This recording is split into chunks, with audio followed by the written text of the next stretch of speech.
Boa tarde, senhoras e senhores. E aí, tudo beleza? Sejam bem-vindos a uma live especial aqui na página Militarismo Brasil Oficial. Como vocês estão? Tudo tranquilo? Hoje nós vamos ter uma entrevista épica com o Dr. Paulo Musi. Nós vamos falar tudo sobre militarismo, sobre a carreira desse nobre médico militar. Vamos aguardar a entrada do Dr. Paulo. E enquanto isso, quero agradecer o convite, a oportunidade de estar aqui representando a página Militarismo Brasil Oficial. Mandar um salve, um grande abraço para o meu amigo Eric Batista, que não pôde estar presente, mas me convidou para estar aqui com vocês. Então, vamos lá chamar o Dr. Paulo. Sejam todos bem-vindos, boa tarde a todos. Domingão, dia épico aqui para nós. Dr. Paulo Musi. Permissão, E sargento. aí, meu camarada? Como o senhor está? Permissão mais antigo. Tudo bem, graças a Deus. E aí, como é que tá? Porra, que satisfação imensa poder estar em contato contigo. Recebi o convite do Eric para estar aqui nessa tarde e conhecer um pouco da sua história. Vai ser um prazer para mim e para todos nós. Satisfação toda minha. Beleza, eu estava aqui assistindo, inclusive, uns vídeos no seu canal, umas entrevistas. E, pô, tem muita coisa boa para a gente compartilhar. E, a pedido do Eric, hoje a gente gostaria de escutar um pouco da sua história, da sua trajetória com relação ao Exército Brasileiro. Por onde começamos? Acho que começamos com tiro de guerra, né, sargento? Tiro de guerra? Excelente, parceiro. Eu sou de uma cidade que não tinha exército, né? Então a gente fazia tiro de guerra.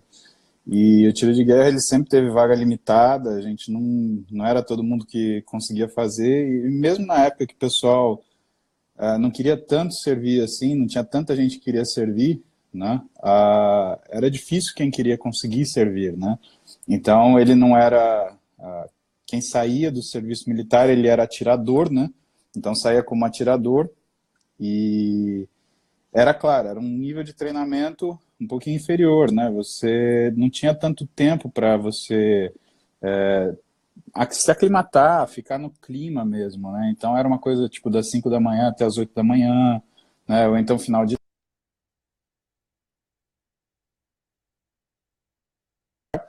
Mas não tinha uma progressão, né? Aí eu achava legal esse negócio de atirador, né? Eu falei, meu, você é atirador, é maneiro. Mas não coube para mim. Eu fiquei de fora da primeira seleção. Acho que eu era muito magrinho. Não gostaram de mim. Eu falei, não, come um pouco e depois você volta. E eu sou oriundo de faculdade federal, né? E na minha época, médico é obrigado a se alistar pela segunda vez, mesmo que ele já tenha servido, né? Porque ele é obrigado a servir como médico de novo. E vindo numa faculdade federal de medicina, a gente já sabe que a gente vai servir. E aí tem uma prova que é para a gente conseguir escolher colocação, né? De acordo com que você vai bem na prova, você consegue escolher onde você vai ficar. E aí o que se faz? Tem muita gente que quer burlar a prova, né? Então os caras eles vão mal de propósito. Então quando enche a lista das pessoas que são voluntárias, a lista virava ao contrário e chamava quem não era voluntário e tinha ficado mal na prova.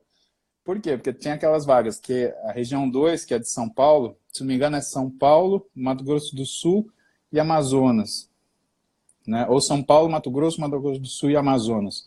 Se não me engano é isso. E na região 2, tinha um local que todo mundo tinha preocupação de ir, que era em Tefé, que era um batalhão de fronteira. E muitas vezes não tinha não tinha alocação. Então a tropa ficava a comando do médico, que era o cara mais antigo, né? Porque eram batalhões comandados por sargentos, no máximo, subtenentes, né? E eles ficavam em patrulha, você não tinha um lugar para ficar e se aquartelar, enfim, você ter essas atividades. Ficava em patrulha No durante um ano e no pelotão meio. de fronteira, no caso, hein? Exatamente. Uhum. Aí, eu consegui ficar bem colocado na prova, eu queria ficar em São Paulo, porque na época eu estava fazendo minha segunda pós-graduação, que era biomecânica do exercício, e deu tudo certo, consegui passar aqui e eu servi no 21 DSUP, que é um batalhão de suprimento. E lá a gente trabalha pra caramba, né? Porque, diferente do GAC, diferente de outros batalhões que são operacionais, suprimento não para, né? Então a gente atendia tudo, cara, de remédio a tanque de guerra passava pelo DSUP. Tinha um contingente, eu cuidava de mais de 500 soldados, tinham aproximadamente uns 60 oficiais, né? E todo mundo ficava lá, final de semana, dia de semana, não tinha... Tinha amigo meu, por exemplo, que tinha servido, e por causa do contingente, por exemplo, de hospital, ele ficava 2 períodos por semana. Então ele trabalhava, por exemplo, dava um plantão de 12 horas, ou no máximo um plantão de 24 se ele fosse escalado. Eu ficava a semana inteira, das 5 da manhã até as 5 da tarde, e se tivesse algum problema eu tinha que voltar, porque no batalhão que eu fiquei, por mais que tivesse vaga para 2 médicos, eles só chamavam um porque o exército ele estava contingenciando o recurso, né? Mas para mim foi uma experiência maravilhosa. Eu fiz meu treinamento no CPOR, né? A gente é puxado porque a gente tem 45 dias para aprender todas as questões de militar, de hierarquia, como funciona. Aí você ser treinado para ser um oficial, né? Porque é muito difícil, imagina, você está acostumado com vida civil, você não tem noção nenhuma de... A única noção que você tem de hierarquia é a educação que você teve em casa, né? E, de repente, a gente tem que aprender todas aquelas estruturas, saber toda a hierarquia, como você se comporta. Então, no começo, a gente é muito bizonho, né? Passa um coronel do seu lado, você... E não é que você cagou para ele, né? É que você não está ligado. Agora, esse período foi sensacional, né? Os amigos que eu fiz no Exército, eu tenho mais amigo do Exército, para você ter uma ideia, do que na faculdade. Muito interessante. E você já tinha interesse em ser militar antes, assim, quando que surgiu o interesse? Foi na época do TG ou teve algum interesse anterior, na infância, na adolescência? Eu acho que um pouco é imaginário da gente, né? Eu era fã de comandos em ação, eu gostava de comandos em ação, eu colecionava o que eu podia comprar, eu assistia, meu filme favorito era Rambo 1, 2, 3, eu assistia repetidamente. Então, quando foi o tiro de guerra, eu falei assim, eu quero ser atirador, eu quero ser atirador. Eu não via o exército como uma corporação, porque eu não entendia o que isso significava. Eu vi o exército como um lugar onde eu poderia aprender coisas que eu nunca aprenderia na minha vida, como um civil. Não dá para você falar assim, eu quero fazer um curso de soldado. Não existe isso, né? Eu sei que nos Estados Unidos tem alguns programas para civis, onde eles fazem um treinamento de 5 dias, 10 dias, 15 dias, como se fosse um treinamento de sobrevivência, com várias escalas, quase como se fosse o treinamento dos SEALs lá, né? Ou quando a gente vai tirar um brevet, por exemplo, né? Ele oferece isso para civil, mas no Brasil não tinha isso, né? Então eu falei assim, é a chance que eu tenho de fazer isso, né? De ver como é que é isso, de ter essa sensação. Mas quando eu era moleque, sendo muito sincero, eu queria ser atirador. Falei, eu quero ser atirador, acho legal, vou aprender a tirar de pistola até ponto .50. E não deu. Quando eu estava me formando, o serviço militar ele já tinha outro apelo. Na verdade, é você retribuir aquilo que você tem, né? Você sai de uma faculdade de medicina federal, pelo menos saía na minha época, com muita habilidade, né? Então você quer se pôr à prova. E assim, o exército, principalmente eu que fui para um batalhão e fui comandar a seção de saúde, porque é só eu de médico, né? O médico ele é o oficial mais antigo numa seção de saúde pelos profissionais. Então, normalmente é ele que comanda o serviço de saúde. A gente acumula algumas funções. A gente cuida do FUSEX, que é o serviço, como se fosse o convênio do Exército, né? Cuidava de toda a parte burocrática, né? Eu cansei de passar a noite debruçado no RGE para saber o que eu ia conseguir fazer para, assim, lidar com as questões que eram burocráticas, mas assim, interferiam na saúde dos soldados que estavam ali. Soldados, cabos, sargentos, tenentes, até o coronel, que era o meu oficial, meu chefe, né? porque não tem os depósitos de suprimento, eles não têm, a gente chama de chefe, a gente não chama de comandante, né? E foi uma experiência, quando eu entendi como servia, como funcionava a corporação e assim, o exército te faz sentir parte de alguma coisa, né? Pensa que tudo aquilo que a gente passa na infância, de você ter seu grupinho, aquilo é uma coisa que é meio que orientada pela palavra, né? Você tem o seu amigo, você tem laços de amizade, mas não tem a mesma coisa. No exército é uma questão de espírito de corpo, que o sujeito está do teu lado é para atirar, ou pular na sua frente, ou atirar no seu lugar. Não vamos brincar. Se você, cara, se você pisar errado aqui, você vai preso, você toma um tiro. Não tem conversa. Tá errado, errado é errado. E isso dá muita segurança no exército, né? Você sabe que o errado é errado, você aprende que o certo é certo e você sabe que se você fizer o errado, você vai pagar por isso. Se você fizer o certo, você vai ser recomendado por isso. E que a intenção, mesmo que você tenha a intenção de fazer uma coisa certa, mas se você fizer do jeito errado, você está errado.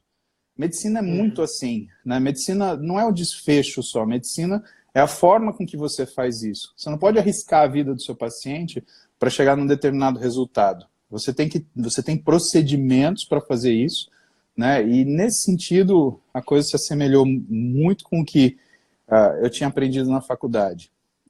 Depois de um tempo, conversando General Vilas Boas, né? Eu tive a oportunidade de conviver com ele nos últimos anos, né? Ele é meu paciente, eu cuido da parte muscular dele. E a gente estava conversando e ele falou assim, nossa, interessante isso que você está me falando, né? Porque o que ele me perguntou da vida? Ele falou assim, você teve dificuldade de lidar com a hierarquia? Porque muitas vezes você tem uma atitude médica que tem que ser tomada e que às vezes você não tem tempo por causa da hierarquia e da burocracia para fazer aquilo. E eu falei para ele, não, de maneira nenhuma. Ele falou, mas por quê? Eu falei, porque a hierarquia é clara. Quando você está na vida civil, na vida comum, você não sabe das pessoas ali quem você deve respeito e quem você deve impor respeito. São coisas diferentes, né? E a gente tem que saber esses nuances, né? Você convive com outras pessoas que, por mais que te devam respeito, nem sempre os mostram.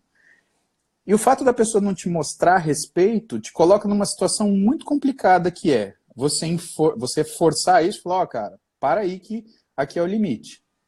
Ou então, é você aceitar aquela situação sem ter a certeza de que ela é certa e com a sensação de estar sendo injustiçado.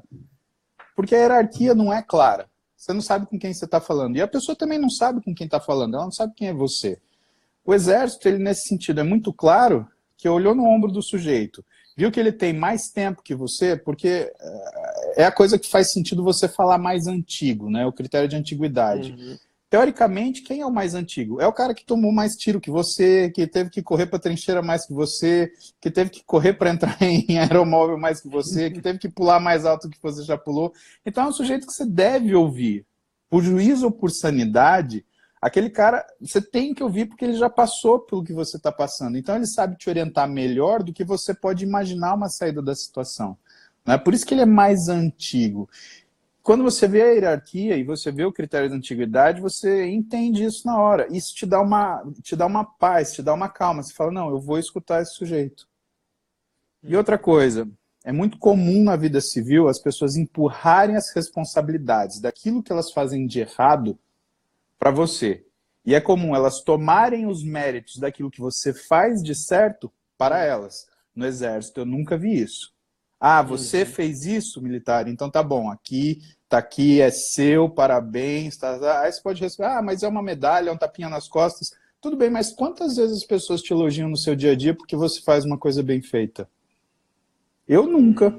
Você também eu duvido. Agora, no exército, o mérito que é presente em todas as nossas ações, ele faz com que tudo aquilo que a gente faz de bom, ele seja lembrado, pelo menos, ou seja destacado.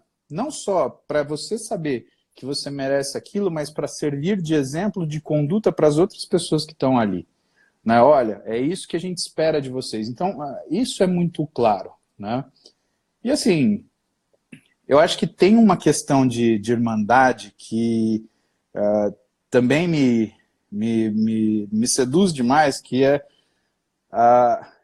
eu nunca vi ninguém brigar por tolice, assim. Eu não sei se eu dei muita sorte ou se não, as pessoas que estavam comigo, eu dei muita sorte, as pessoas que estavam comigo de fato eram iluminadas, mas tem uma passagem. Você conhece o CPOR aqui de São Paulo? Nunca fui.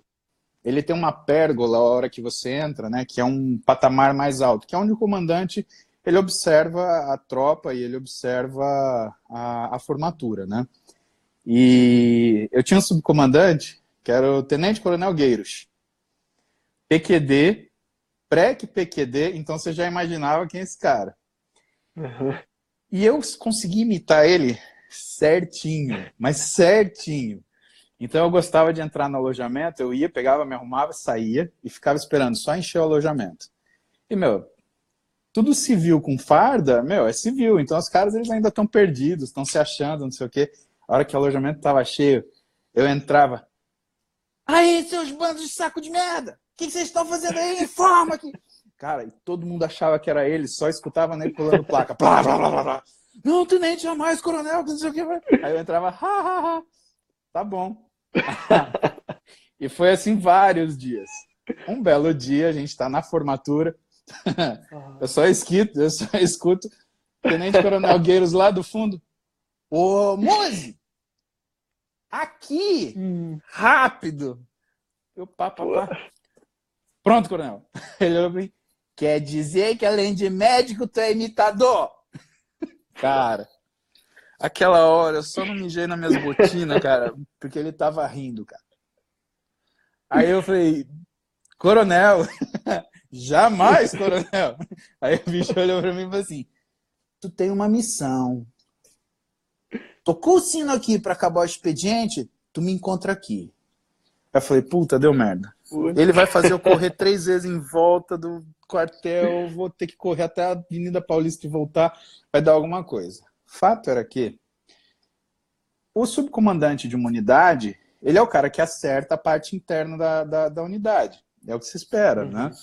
E aí, o Coronel Gueiros, ele tinha muita dificuldade com o corneteiro que tinha lá. Porque o corneteiro, a gente chamava ele de pombo. Você imagina por quê? Qual que era? Ué, pombo, ou ele tá voando, ou ele tá cagando. Ele tá fazendo uma das duas coisas. Ah, sim. E aí, ele falou assim, ó, tu vai me ajudar a pegar aquele corneteiro. Tu fica daquele lado da pérgola, eu fico aqui. Acenei pra você, tu chama ele, fica quieto. Aí nisso, assim, 5 da tarde, hora de subir, de baixar a bandeira, eu só escuto ele gritando do outro lado. Ô corneteiro! E aí eu vejo o moleque correndo. Aí do outro lado ele... Vai. Aí, ô corneteiro, seu bisonho, eu tô aqui! Aí o moleque deu a volta e começou a correr em minha direção.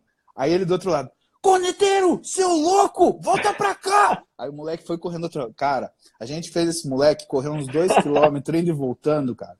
Vai e volta, vai e volta, vai e volta. Até uma hora que ele falou, sai. Aí eu só vi ele falando, próxima vez que tu voar, eu vou achar que tu é um pombo, eu vou meter um tiro em você, moleque. Você nunca mais me some. Aí, não, qual é? O moleque, cara, tava suado, molhado, que ele tava com a farda inteira, pesada, tava um sol de lascar. E nunca mais. E assim, porra, qual a chance de, sei lá, alguém que tem uma relação de superior a você, que te pega imitando, né? E ele pegar você e falar assim, não, eu vou pegar esse cara que eu vou aprontar, vou aproveitar ele, eu vou aprontar alguma coisa para alguém. E, meu, foi sensacional. E isso eu via muito. Foi as maiores sacanagens, assim, zoeira, de coisa divertida que eu vivi na minha vida foi no Exército. Todo dia eu dava risada, cara. Todo dia eu dava risada. Eu lembro que logo que eu entrei no DSUP, o pessoal começou a ter um surto de conjuntivite lá. Cara, era soldado, eu chegava na minha sessão de saúde, era soldado com conjuntivite, soldado com conjuntivite, soldado com conjuntivite. Falei, cara, o que tá acontecendo aqui? Aí um deles, eu cheguei perto, tá cheiroso, soldado? Não, coronel, não, tenente, jamais. Eu falei assim, o que você tá... Você tá passando perfume para me seduzir, soldado? Aí ele, não, tenente, jamais, tenente, imagina. Aí eu olhei no olho dele, sabe o que esses moleques estavam fazendo? Lavando o olho com sabão em pó. Porque aí ficava vermelho, simulava conjuntivite achado lá na enfermaria. E os caras flanavam do trabalho. Porque, meu, Desup, os caras têm que mexer com estoque, com tudo que você imagina. Eu falei, beleza então. Aí eu fui na hora do almoço no rancho. Os caras, tenente. Aí eu falei assim, olha só, deixa eu falar uma coisa pra vocês. Eu sou mais antigo aqui, mas vocês sabem alguma coisa sobre o diabo? Não, tenente. Eu falei assim, ó, o diabo não é esperto, o diabo é velho. E eu aqui sou mais velho que tudo vocês. Vocês param com esse negócio de sabão em pó, senão vocês vão se dar mal. E nisso, só escutei uns moleques meio atrás, assim, dando risada. Provavelmente estava na mesma fita. Já cessou. Nunca mais ninguém teve conjuntivite no quartel, pelo menos no meu comando lá da assistência de saúde. Ninguém, cara. Ninguém. Mas para ser sincero, né, e para a gente ser médico também, né, eu acho que essa parte legal de ter alguém te confia uma estrela no ombro, também para você fazer o que é adequado. E a gente lida com o ser humano. E muita gente acha que soldado e que militar não perde a humanidade para fazer o que tem que fazer. Ao contrário. Você aumenta a sua humanidade. Você aumenta tanto a sua humanidade que você está servindo ali para fazer com que outras pessoas elas estejam protegidas e seguras nas casas delas. E que, inclusive, ignorem qualquer tipo de perigo, problema ou situação que ameace o próprio direito dela estar ali. Essas atitudes, elas não se revelam quando a gente faz a nossa voz de comando. Por quê? O comando ele tem que ser obedecido. Mas elas se revelam quando a gente tem situações reais e que a gente tem que cuidar do indivíduo. Eu lembro que por mais que o S1 o S1 e S2 do batalhão do Desup fosse bom, a gente tinha alguns soldados que desenvolviam alguns problemas, né? E a gente tinha um soldado que, especialmente ele tinha uma dinâmica familiar muito complicada e às vezes ele bebia. Cara, quando você tem um homem de 18 anos só, que é um garoto, que está entregue à bebida, não é porque ele gosta, não é porque ele está curtindo, não é porque ele está indo farrear, oba-oba, férias, é que ele está com um problema grave na vida dele. E que você bater nele, botar preso, não adianta, você pode dar com ele com um taco de beisebol, não é isso que vai resolver. Num sábado, eu toquei a parada e fui a destino, né? Porque eu concorria como oficial de dia, como qualquer oficial. Não é porque você é médico que você é estrelinha, né? Você é oficial também, então tem que tocar trabalho de oficial. Só que eu comandava do meu PC, que era a minha sessão de saúde. Aí eu aproveitava o tempo para ficar despachando documento, fazendo a parte chata, né? Porque a gente tem muita burocracia. Como chefe da sessão de saúde, cara, era uma quantidade de papel que era um negócio absurdo, absurdo. Eu tinha uma sargento, que era a sargento Débora, que acho que hoje ela já é enfermeira, né? Se não me engano, o pai dela era um cara sensacional, um tenente de quadro complementar de oficial. Sabe aqueles tenente antigão? Que já sabe o que está acontecendo assim só de olhar, né? Tenente Edson, cara sensacional. Mas eu tinha lá a sargento Débora, eu virava para ela e falava, Débora, é o seguinte, você é enfermeira ou vai ser? Daqui para dentro, a gente é uma equipe de saúde, tá bom? Então, eu preciso que você resolva isso para eu trabalhar. Eu não consigo ser bom médico para esses meninos enquanto eu tiver que resolver essa papelada. Não vou te dar outra função, resolve a papelada, deixa pronto para eu assinar e tocar, porque aí eu vou rever com você um por um e já vou dar destino nisso daqui. Tudo bem? Ela falou, tudo bem. Então, tá bom. E aí, no meio de todo aquele volume de trabalho, daquela coisa para fazer, né, eu tinha o final de semana que eu ficava de oficial de dia para conseguir ajustar. Então eu sempre pedia, por mais que fosse escala bola preta, que ninguém queria pegar, para mim era melhor dobrar o serviço no final de semana do que ficar durante a semana, porque ficar durante a semana me atrasava mais ainda. E se eu trabalhasse no final de semana, eu pegava sábado e domingo, direto. Eu conseguia colocar tudo em ordem. Aí eu trabalhava aliviado, sabe? Eu estava tranquilo porque tudo estava rodando bem. Não sobrecarregava a Débora, nem a minha equipe, Então era eu, a Débora de sargento, o Dário e o Léo de cabo, e eu tinha mais 4 soldados para me ajudar. E tinha um que eu e a tenente, a dentista que era comigo, que era a Ana Carla, a gente cuidava que nem filho, que era o Serafim. O Serafim, coitado, o Serafim só aprontava. Mas não era por querer, é porque ele era meio voado, assim. Hum. Sempre tem o mais raro, né?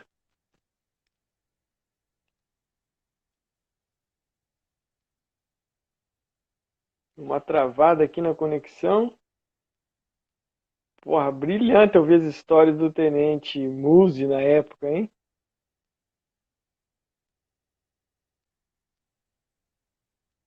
Vamos ver.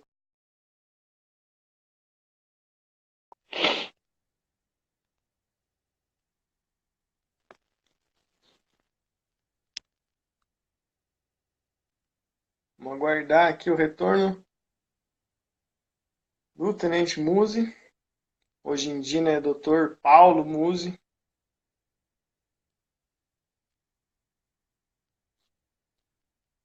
Travou, né, pessoal? Pronto, voltamos. Caiu aqui a rede. Voltamos. História Tava na pesada. história do Serafim, Serafim. Então, que nem você falou, ele era um raro. Nossa senhora, só que a gente cuidava dele, porque, cara, eu tô para conhecer uma pessoa de bom coração que nem o Serafim. Os moleques enchiam o saco dele, ele ajudava todo mundo, cara, indistintamente. E, bom, mas chegou esse dia, chegou esse final de semana, esse menino chega, que eu te falei, né? Esse menino que tava com problema em casa, que tava com problema com álcool, ele chega, cara, daquele jeito, todo bagunçado, cheirando álcool. Aí ele olhou pra mim assim, você percebe quando a pessoa olha pra você e fica com medo, porque sabe que é mais uma pessoa pra punir ele, mais uma pessoa pra castigar, mais uma pessoa pra falar uma coisa ruim. Eu virei pra ele e falei assim, meu posto de comando agora, me espera até eu chegar lá. E ele já saiu pensando de tudo. Aí eu virei pra ele e falei, olha, como você nunca dividiu comigo sua vida, a gente sabe o que a gente sabe pelo S1, pelo S2, eu vou supor que você sabe do que eu estou falando. Dificuldade todo mundo tem, né?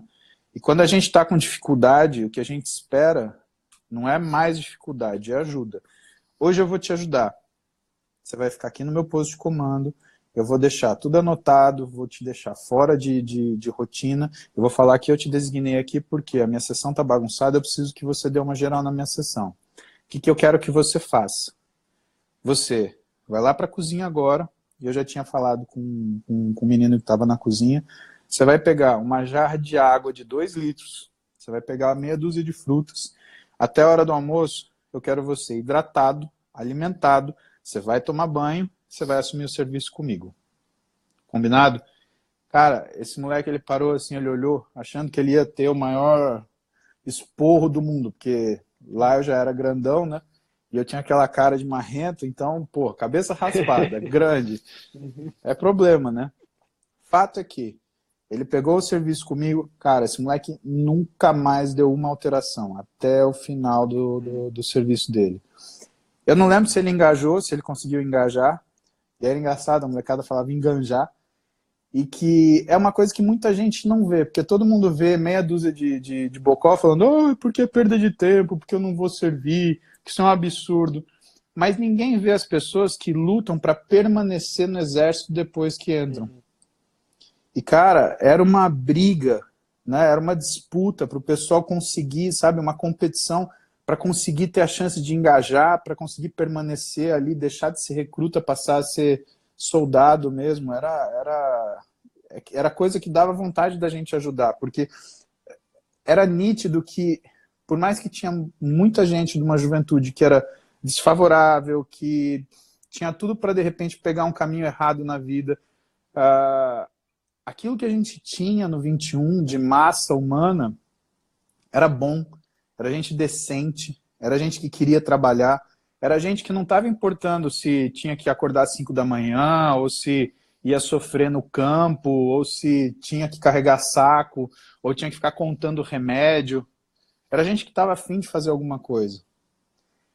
E eu acho que função de oficial, sendo muito sincero, é a gente reconhecer esses talentos para que eles possam servir de exemplo, porque é nítido que por mais que você possa falar para uma pessoa o que ela deva fazer, se ela não vê ninguém fazendo, ela se sente mais tímida na hora de fazer aquilo.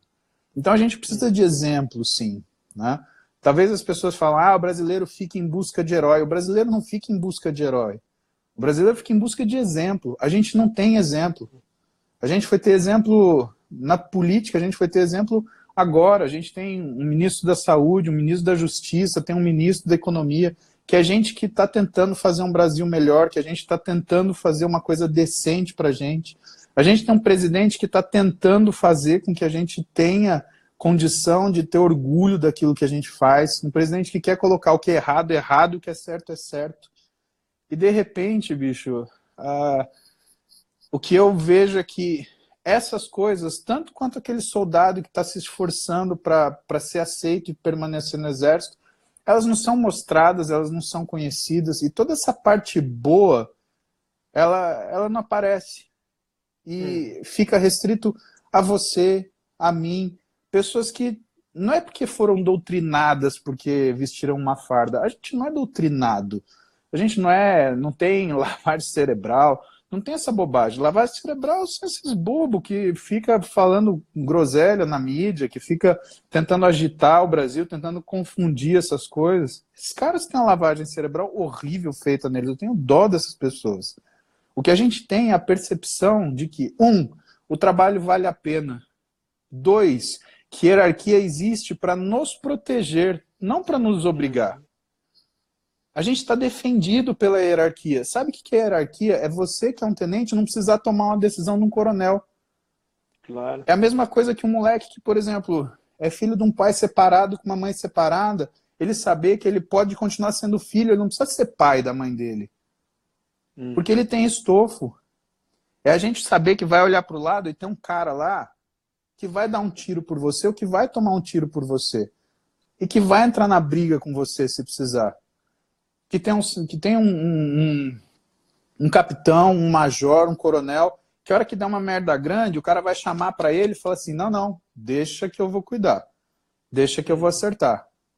Que a gente tem um sargento, que a gente tem um cabo, que a gente tem um soldado, que ele confia naquilo que a gente está falando, simplesmente, não é porque você usa uma estrela, é porque você é oficial, mas é porque ele percebe que aquilo em algum momento, ele guarda um mérito que não dá para você simplesmente deixar de lado. E que essa pessoa tem alguma coisa para te falar. Cara, para mim, o serviço militar é uma das coisas mais bonitas que a gente tem. E eu sinto muito que existe uma narrativa atual que fale tão mal de militar, que fale que a gente tem privilégio, que fale que a gente tem situação cômoda. Pô, quando que na tua vida foi cômodo? Você não tem hora para trabalhar. Se você fica em mais tempo, você não recebe hora extra. Se você é mudado de lugar, sei lá, de repente te ligam e falam, você está designado para tal lugar. Você está em Uruguaiana, você vai para Natal. Você está em Belém, você vai para o Rio de Janeiro. Ou então você está no Rio de Janeiro e te mandam para ter fé. E você não reclama, você faz.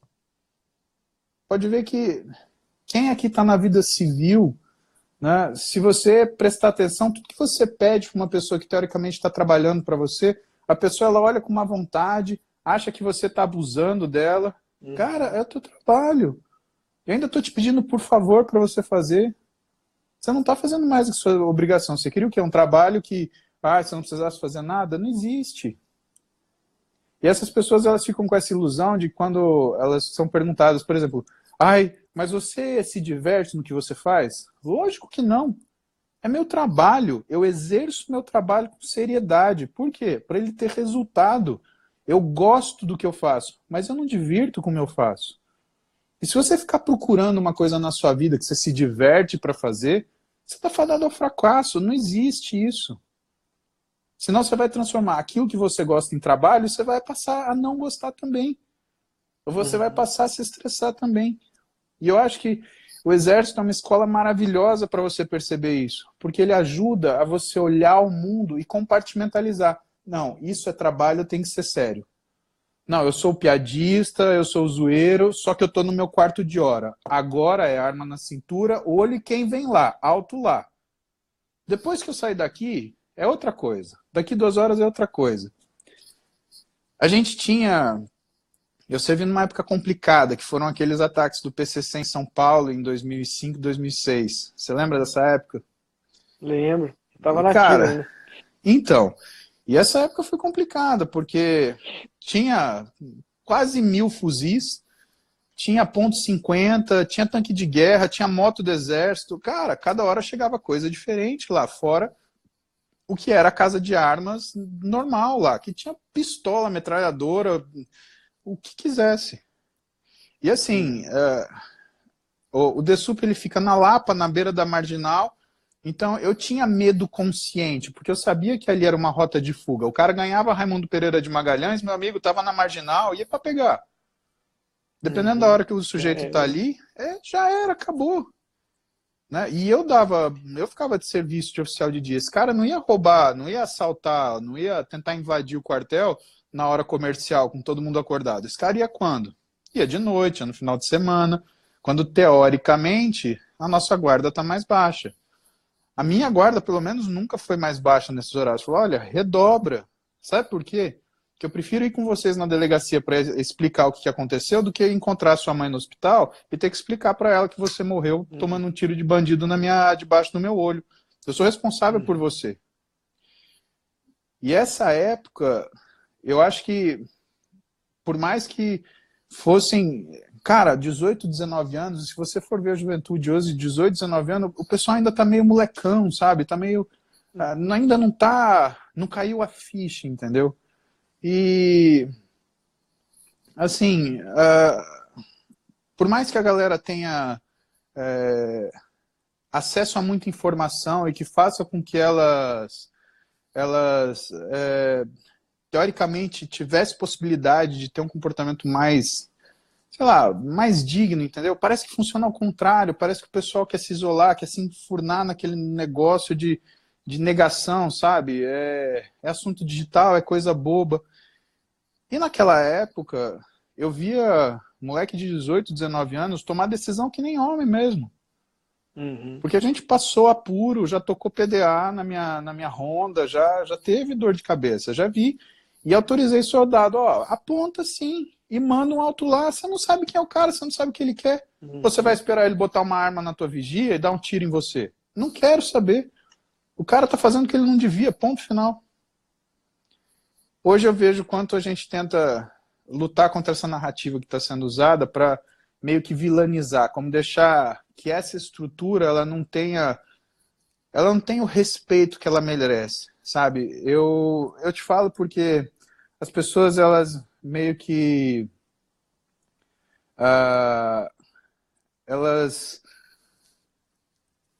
acham que a gente quer brilho, que a gente quer destaque, que o militar quer aparecer. Não, o militar não quer aparecer. O militar ele só quer respeito, bicho. Ele quer respeito para ele ter condição de se manter, ele quer respeito para ele ter condição de trabalhar aquilo de uma forma profissional. E ele quer ter respeito, porque senão daqui a pouco a gente está pegando ônibus de fardo e tem gente fazendo piada. Claro que ninguém fazia piada comigo quando eu pegava ônibus de farda, porque eu era um monstro de 1,85 m Mutante, né? parecia um trator dentro, um trator verde dentro do ônibus. Então, fulano olhar e falar, que diabo é esse daí? Né? Não dá para brincar muito, né?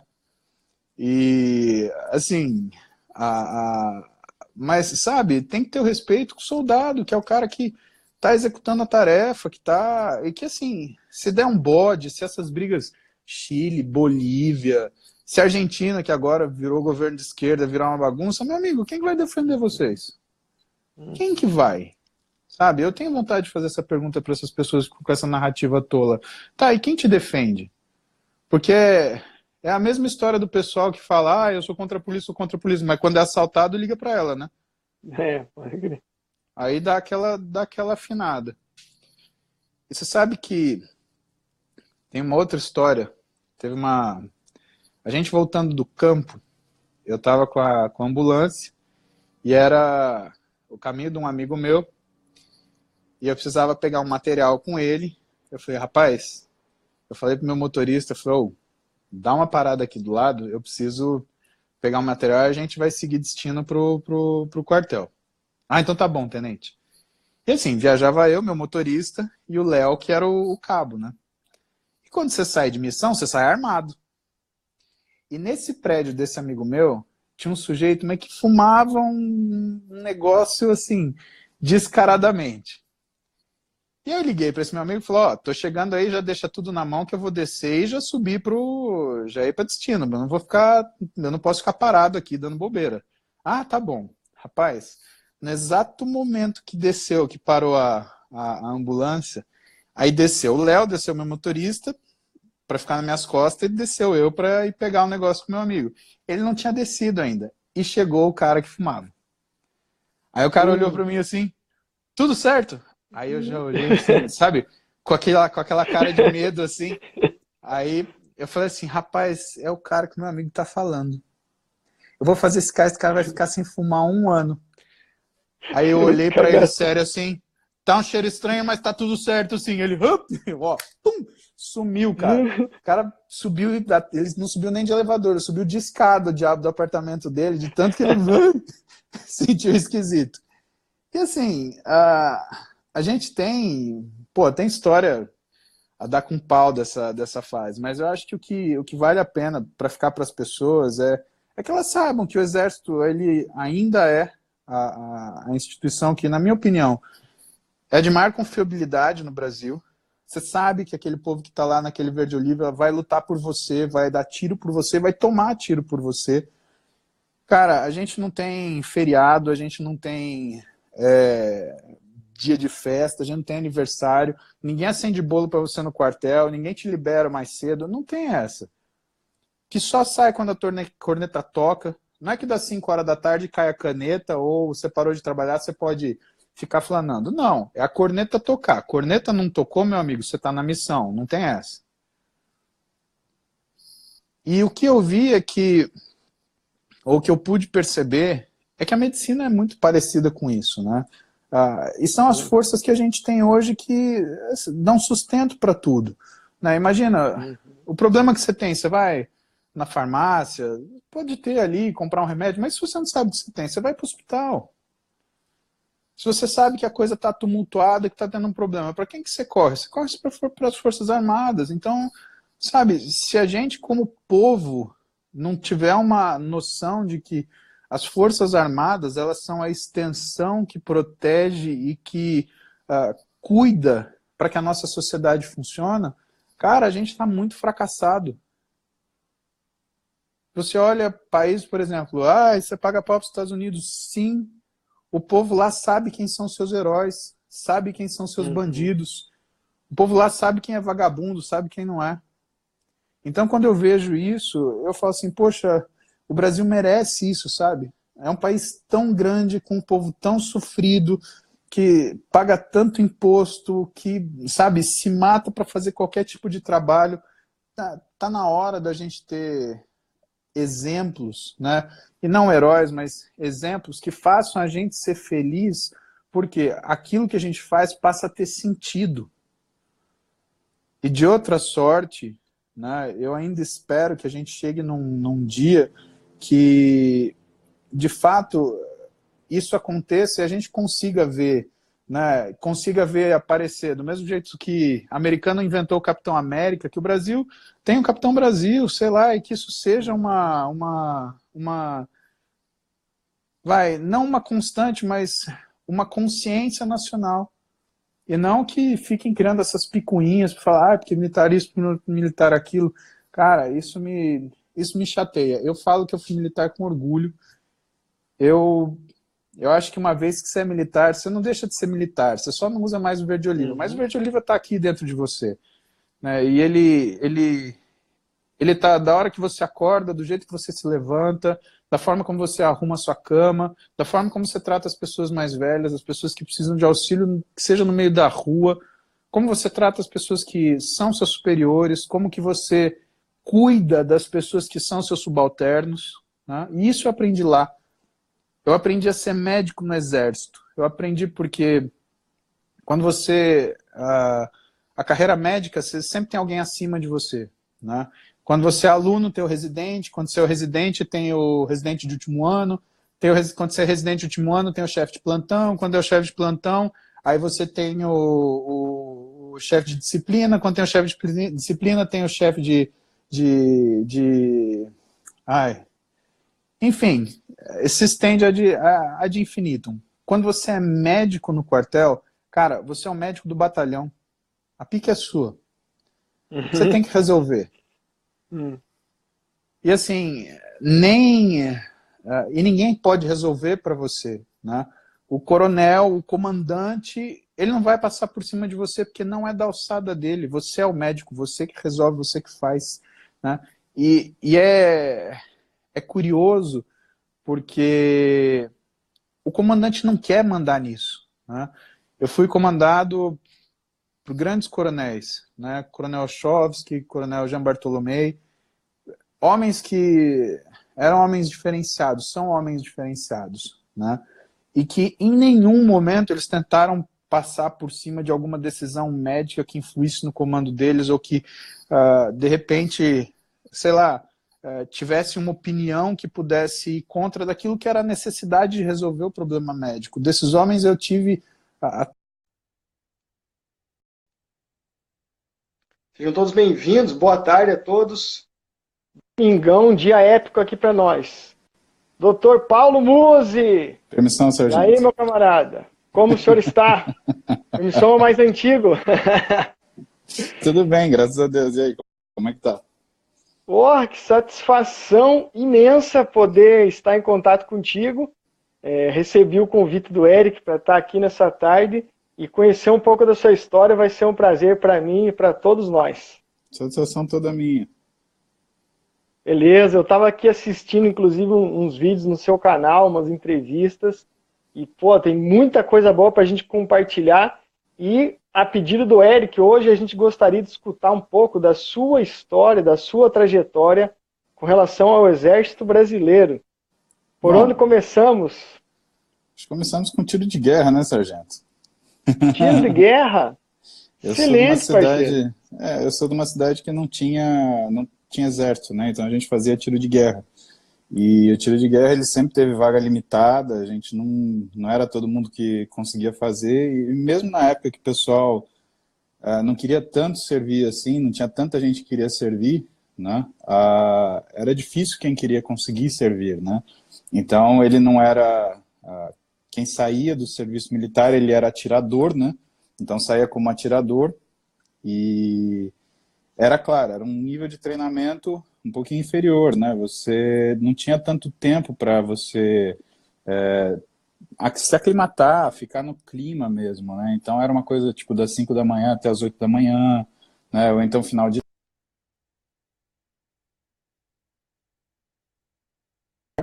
Mas não tinha uma progressão, né? Aí eu achava legal esse negócio de atirador, né? Eu falei, você é atirador, é maneiro, mas não coube pra mim. Eu fiquei de fora da primeira seleção, acho que eu era muito magrinho, não gostaram de mim, eu falei, não, come um pouco e depois você volta. E eu sou oriundo de faculdade federal, né? E na minha época, médico é obrigado a se alistar pela segunda vez, mesmo que ele já tenha servido, né? Porque ele é obrigado a servir como médico de novo. E vindo numa faculdade federal de medicina, a gente já sabe que a gente vai servir. E aí tem uma prova que é para a gente conseguir escolher colocação, né? De acordo com o que você vai bem na prova, você consegue escolher onde você vai ficar. E aí o que se faz? Tem muita gente que quer burlar a prova, né? Então os caras eles vão mal de propósito. Então, quando enche a lista das pessoas que são voluntárias, a lista virava ao contrário e chamava quem não era voluntário e tinha ficado mal na prova. Por quê? Porque tinha aquelas vagas que a região 2, que é de São Paulo, se não me engano é São Paulo, Mato Grosso do Sul e Amazonas, né? Ou São Paulo, Mato Grosso do Sul e Amazonas. Se não me engano é isso. E na região 2, tinha um local que todo mundo tinha preocupação de ir, que era em Tefé, que era um batalhão de fronteira. E muitas vezes não tinha nem não tinha alocação. Então a tropa ficava a comando do médico, que era o cara mais antigo, né? Porque eram batalhões comandados por sargentos, no máximo, subtenentes, né? E eles ficavam em patrulha, você não tinha um lugar para ficar e se aquartelar, enfim, você ter essas atividades. Ficava em patrulha No durante um pelotão, ano, ano no e pelotão meio. de fronteira, no caso, hein? Exatamente. Uhum.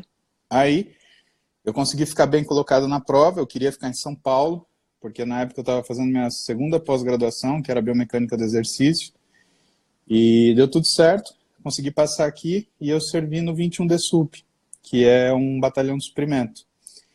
E lá a gente trabalha pra caramba, né? Porque, diferente do GAC, diferente de outros batalhões que são operacionais, o suprimento não para, né? Então a gente atendia tudo, de remédio a tanque de guerra passava pelo DSUP. Tinha um contingente, eu cuidava de mais de 500 soldados, tinham aproximadamente uns 60 oficiais, né? E todo mundo ficava lá, final de semana, dia de semana, não tinha... Tinha amigo meu, por exemplo, que tinha servido, e por causa do contingente, por exemplo, de hospital, ele ficava 2 períodos por semana. Então ele trabalhava, por exemplo, dava um plantão de 12 horas, ou no máximo um plantão de 24 se ele fosse escalado. Eu ficava a semana inteira, das 5 da manhã até as 5 da tarde, e se tivesse algum problema eu tinha que voltar, porque no batalhão que eu fiquei, por mais que tivesse vaga para 2 médicos, eles só chamavam um porque o exército ele estava contingenciando o recurso, né? Mas para mim foi uma experiência maravilhosa. Eu fiz meu treinamento no CPOR, né? A gente é puxado porque a gente tem 45 dias para aprender todas as questões de militar, de hierarquia, como funciona. Aí você ser treinado para ser um oficial, né? Porque é muito difícil, imagina, você está acostumado com vida civil, você não tem noção nenhuma de... A única noção que você tem de hierarquia é a educação que você teve em casa, né? Uhum. E, de repente, a gente tem que aprender todas aquelas estruturas, saber toda a hierarquia, como você se comporta. Então, no começo, a gente é muito bizonho, né? Passa um coronel do seu lado, você... e não é que você cagou para ele, né? É que você não está ligado. Agora, esse período foi sensacional, né? Os amigos que eu fiz no Exército, eu tenho mais amigo do Exército, para você ter uma ideia, do que na faculdade. Muito interessante. E você já tinha interesse em ser militar antes, assim, quando que surgiu o interesse? Foi na época do TG ou teve algum interesse anterior, na infância, na adolescência? Eu acho que um pouco é imaginário da gente, né? Eu era fã de comandos em ação, eu gostava de comandos em ação, eu colecionava o que eu podia comprar, eu assistia, meu filme favorito era Rambo 1, 2, 3, eu assistia Uhum. repetidamente. Então, quando foi o tiro de guerra, eu falei assim, eu quero ser atirador, eu quero ser atirador. Eu não via o exército como uma corporação, porque eu não entendia o que isso significava. Eu vi o exército como um lugar onde eu poderia aprender coisas que eu nunca aprenderia na minha vida, como um civil. Não dá para você falar assim, eu quero fazer um curso de soldado. Não existe isso, Uhum. né? Eu sei que nos Estados Unidos tem alguns programas para civis, onde eles fazem um treinamento de 5 dias, 10 dias, 15 dias, como se fosse um treinamento de sobrevivência, com várias escalas, quase como se fosse o treinamento dos SEALs lá. Né? Ou quando a gente vai tirar um brevet, por exemplo. Né? Ele oferece isso para civil. Mas no Brasil não tinha isso. Né? Então eu falei assim, é a chance que eu tenho de fazer isso, né? De ver como é que é isso, de ter essa sensação. Mas quando eu era moleque, sendo muito sincero, eu queria ser atirador. Falei, quero ser atirador, acho legal, haha, vou aprender a tirar de pistola até ponto .50. E não deu. Quando eu estava me formando, o serviço militar ele já tinha outro apelo. Na verdade, é você retribuir aquilo que você tem, né?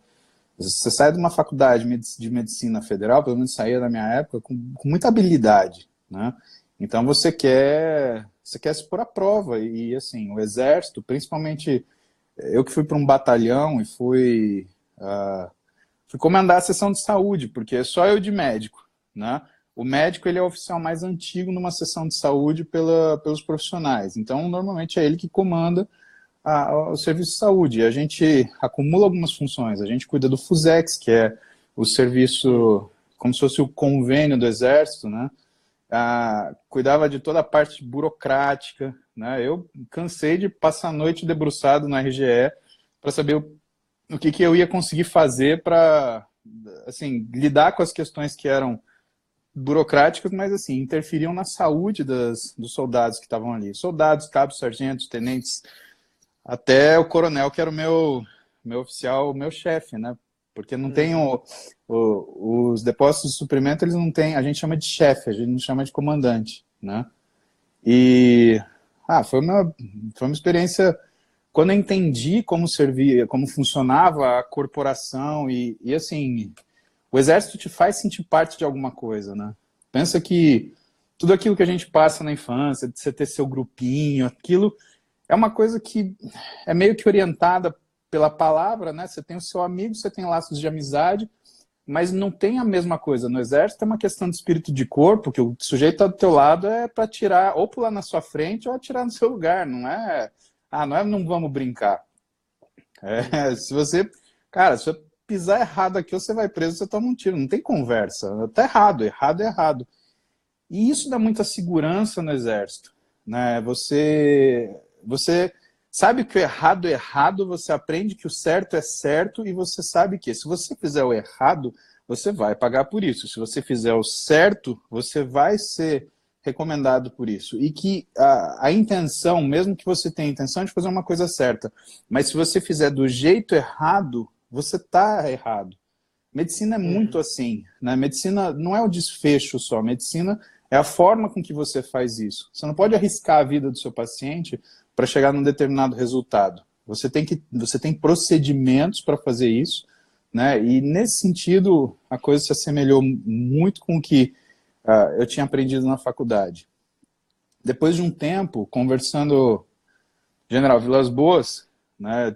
Eu tive a oportunidade de conviver com ele nos últimos anos, né? Ele é meu paciente, eu cuido da parte muscular dele. E a gente estava conversando e ele falou assim, nossa, interessante isso que você está me falando, né? Porque o que ele me perguntou da vida? Ele falou assim, você teve dificuldade de lidar com a hierarquia? Porque muitas vezes você tem uma atitude médica que tem que ser tomada e que às vezes você não tem tempo por causa da hierarquia e da burocracia para fazer aquilo. E eu falei para ele, não, de maneira nenhuma. Ele falou, mas por quê? Eu falei, porque a hierarquia é clara. Quando você está na vida civil, na vida comum, você não sabe das pessoas ali quem você deve respeito e quem você deve impor respeito. São coisas diferentes, né? E a gente tem que saber esses nuances, né? Você convive com outras pessoas que, por mais que te devam respeito, nem sempre os mostram. E o fato da pessoa não te mostrar respeito te coloca numa situação muito complicada, que é você forçar isso e falar, cara, para aí que aqui é o limite. Ou então, é você aceitar aquela situação sem ter a certeza de que ela é certa e com a sensação de estar sendo injustiçado. Porque a hierarquia não é clara. Você não sabe com quem você está falando. E a pessoa também não sabe com quem está falando. Ela não sabe quem é você. O exército, ele nesse sentido, é muito claro que olhou no ombro do sujeito, viu que ele tem mais tempo que você, porque é a coisa que faz sentido você falar mais antigo, né? O critério de antiguidade. Teoricamente, quem é o mais antigo? É o cara que tomou mais tiro que você, que teve que correr para a trincheira mais que você, que teve que correr para entrar em aeromóvel mais que você, que teve que pular mais alto que você já pulou. Então é um sujeito que você deve ouvir. Por juízo ou por sanidade, aquele cara, você tem que ouvir porque ele já passou pelo que você está passando. Então ele sabe te orientar melhor do que você pode imaginar uma saída da situação. Não é por isso que ele é mais antigo. Quando você vê a hierarquia e você vê o critério da antiguidade, você entende isso na hora. Isso te dá uma paz, te dá uma calma. Você fala, não, eu vou escutar esse sujeito. E outra coisa, é muito comum na vida civil as pessoas empurrarem as responsabilidades daquilo que elas fazem de errado para você. E é comum elas tomarem os méritos daquilo que você faz de certo para elas. No exército eu nunca vi isso. Ah, você fez isso, militar? Então tá bom, tá aqui, é seu, parabéns. Tá. Aí você pode responder, mas é uma medalha, é um tapinha nas costas. Tudo bem, mas quantas vezes as pessoas te elogiam no seu dia a dia porque você faz uma coisa bem feita? Eu nunca. Você também eu duvido. Agora, no exército, o mérito que é presente em todas as nossas ações ele faz com que tudo aquilo que a gente faz de bom, ele seja lembrado, pelo menos, ou seja destacado. Não só para você saber que você merece aquilo, mas para servir de exemplo de conduta para as outras pessoas que estão ali. Né? Olha, é isso que a gente espera de vocês. Então, isso é muito claro. Né? E assim, eu acho que tem uma questão de irmandade que também me seduz demais, que é eu nunca vi ninguém brigar por tolice, assim. Eu não sei se eu dei muita sorte ou se não, as pessoas que estavam comigo, eu dei muita sorte, as pessoas que estavam comigo de fato eram iluminadas, mas tem uma passagem. Você conhece o CPOR aqui de São Paulo? Nunca fui. Ele tem uma pérgola a hora que você entra, né, que é um patamar mais alto, que é onde o comandante ele observa a tropa e ele observa a formatura, né? E eu tinha um subcomandante, que era o Tenente Coronel Gueiros. PQD, pré-PQD, então você já imaginava quem é esse cara. Uhum. E eu consegui imitar ele certinho, mas certinho. Então eu gostava de entrar no alojamento, eu ia, pegava, me arrumava, saía e ficava esperando só encher o alojamento. E, meu, tudo civil com farda, meu, é civil. Então os caras eles ainda estão perdidos, estão se achando, não sei o quê. A hora que o alojamento estava cheio, eu entrava. Aí, seus bandos de saco de merda! O que vocês estão fazendo aí? Informa aqui! Cara, e todo mundo achava que era ele, só escutava nele pulando placa. Blá, blá, blá, blá, blá. Não, tenente, jamais, coronel, não sei o que. Aí eu entrava, ha, ha, ha. Tá bom. E foi assim vários dias. Um belo dia, a gente está na formatura. Eu só escuto Tenente Coronel Gueiros lá do fundo. Ô, Moze! Aqui! Rápido! Eu, pá. Pronto, coronel. Ele olhou pra mim. Quer dizer que além de médico, tu é imitador? Cara, aquela hora eu só não mijei nas minhas botinas, cara, porque ele tava rindo, cara. Aí eu falei, coronel, jamais, coronel. Aí o bicho olhou pra mim e falou assim, tu tem uma missão. Tocou o sino aqui pra acabar o expediente, tu me encontra aqui. Eu falei, puta, deu merda. Ele vai fazer eu correr 3 vezes em volta do quartel, vou ter que correr até a Avenida Paulista e voltar, vai dar alguma coisa. Fato era que o subcomandante de uma unidade, ele é o cara que acerta a parte interna da unidade. É o que se espera, né? E aí, o Coronel Gueiros, ele tinha muita dificuldade com o corneteiro que tinha lá. Porque o corneteiro, a gente chamava ele de pombo. Você imagina por quê? Qual que era? Ué, pombo, ou ele tá voando, ou ele tá cagando. Ele tá fazendo uma das duas coisas. Ah, sim. E aí, ele falou assim, ó, tu vai me ajudar a pegar aquele corneteiro. Tu fica daquele lado da pérgola, eu fico aqui. Acenei pra você, tu chama ele, fica quieto. Aí nisso, assim, 5 da tarde, hora de subir, de baixar a bandeira, eu só escuto ele gritando do outro lado. Ô corneteiro! E aí eu vejo o moleque correndo. Aí do outro lado ele... Vai. Aí, ô corneteiro, seu bisonho, eu tô aqui! Aí o moleque deu a volta e começou a correr em minha direção. Aí ele do outro lado, corneteiro, seu louco, volta pra cá! Aí o moleque foi correndo do outro lado. Cara, a gente fez esse moleque correr uns 2 quilômetros indo e voltando, cara. Vai e volta, vai e volta, vai e volta. Até uma hora que ele falou, sai. Aí eu só vi ele falando, próxima vez que tu voar, eu vou achar que tu é um pombo, eu vou meter um tiro em você, moleque. Você nunca mais me some. Aí, não, qual é? O moleque, cara, tava suado, molhado, que ele tava com a farda inteira, pesada, tava um sol de lascar. E nunca mais. E assim, porra, qual a chance de, sei lá, alguém que tem uma relação de superior a você, que te pega imitando, né? E ele pegar você e falar assim, não, eu vou pegar esse cara que eu vou aprontar, vou aproveitar ele, eu vou aprontar alguma coisa para alguém. E, meu, foi sensacional. E isso eu via muito. Foi as maiores sacanagens, assim, zoeira, de coisa divertida que eu vivi na minha vida foi no Exército. Todo dia eu dava risada, cara. Todo dia eu dava risada. Eu lembro que logo que eu entrei no DSUP, o pessoal começou a ter um surto de conjuntivite lá. Cara, era soldado, eu chegava na minha sessão de saúde, era soldado com conjuntivite, soldado com conjuntivite, soldado com conjuntivite. Cara, o que tá acontecendo aqui? Aí um deles, eu cheguei perto, tá cheiroso, soldado. Não, coronel, não, tenente, jamais. Eu falei assim, o que você tá... Você tá passando perfume para me seduzir, soldado? Aí ele, não, tenente, jamais, tenente, imagina. Aí eu olhei no olho dele, sabe o que esses moleques estavam fazendo? Lavando o olho com sabão em pó. Porque aí ficava vermelho, simulava conjuntivite achado lá na enfermaria. E os caras flanavam do trabalho. Porque, meu, DSUP, os caras têm que mexer com estoque, com tudo que você imagina. Eu falei, beleza então. Aí eu fui na hora do almoço no rancho. Os caras, tenente. Aí eu falei assim, olha só, deixa eu falar uma coisa pra vocês. Eu sou mais antigo aqui, mas vocês sabem alguma coisa sobre o diabo? Não, tenente. Eu falei assim, ó, o diabo não é esperto, o diabo é velho. E eu aqui sou mais velho que tudo vocês. Vocês param com esse negócio de sabão em pó, senão vocês vão se dar mal. E nisso, só escutei uns moleques meio atrás, assim, dando risada. Provavelmente estava na mesma fita. Já cessou. Nunca mais ninguém teve conjuntivite no quartel, pelo menos no meu comando lá da assistência de saúde. Ninguém, cara. Ninguém. Mas para ser sincero, né, e para a gente ser médico também, né, eu acho que essa parte legal de ter alguém te confia uma estrela no ombro, também para você fazer o que é adequado. E a gente lida com o ser humano. E muita gente acha que soldado e que militar não perde a humanidade para fazer o que tem que fazer. Ao contrário.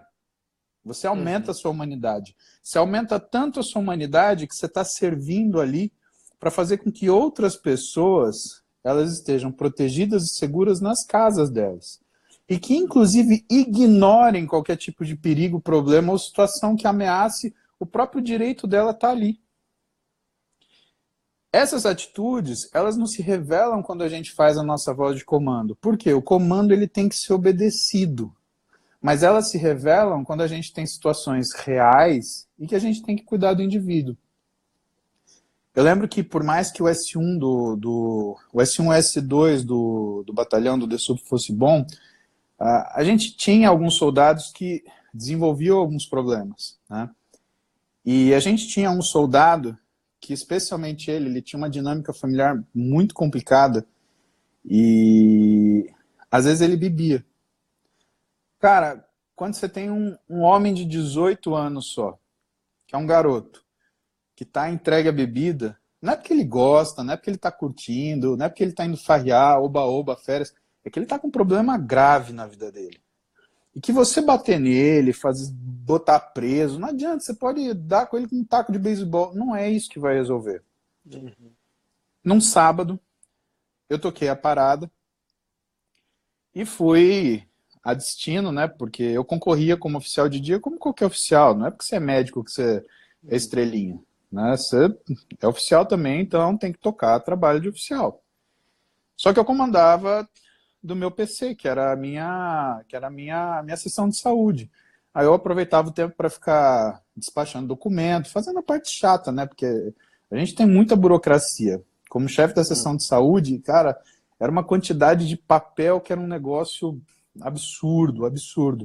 Eu tinha uma sargento, que era a sargento Débora, que acho que hoje ela já é enfermeira, né? Se não me engano, o pai dela era um cara sensacional, um tenente de quadro complementar de oficial. Sabe aqueles tenente antigão? Que já sabe o que está acontecendo assim só de olhar, né? Tenente Edson, cara sensacional. Mas eu tinha lá a sargento Débora, eu virava para ela e falava, Débora, é o seguinte, você é enfermeira ou vai ser? Daqui para dentro, a gente é uma equipe de saúde, tá bom? Então, eu preciso que você resolva isso para eu trabalhar. Eu não consigo ser bom médico para esses meninos enquanto eu tiver que resolver essa papelada. Não vou te dar outra função, resolve a papelada, deixa pronto para eu assinar e tocar, porque aí eu vou rever com você um por um e já vou dar destino nisso daqui. Tudo bem? Ela falou, tudo bem. Falei, então tá bom. E aí, no meio de todo aquele volume de trabalho, daquela coisa para fazer, né, eu tinha o final de semana que eu ficava de oficial de dia para conseguir ajustar. Então eu sempre pedia, por mais que fosse escala bola preta, que ninguém queria pegar, Para mim era melhor dobrar o serviço no final de semana do que ficar durante a semana, porque ficar durante a semana me atrasava mais ainda. E se eu trabalhasse no final de semana, eu pegava sábado e domingo direto. Eu conseguia colocar tudo em ordem. Aí eu trabalhava aliviado, sabe? Eu estava tranquilo porque tudo estava rodando bem. Não sobrecarregava a Débora, nem a minha equipe. Então era eu, a Débora de sargento, o Dário e o Léo de cabo, e eu tinha mais 4 soldados para me ajudar. E tinha um que eu e a tenente, a dentista que era comigo, que era a Ana Carla, a gente cuidava que nem filho, que era o Serafim. O Serafim, coitado, o Serafim só aprontava. Mas não era por querer, é porque ele era meio voado, assim. Hum. Sempre tem o mais raro, né?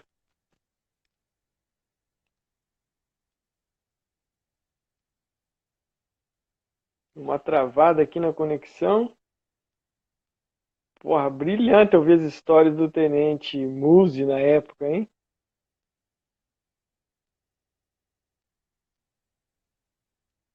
Vamos ver.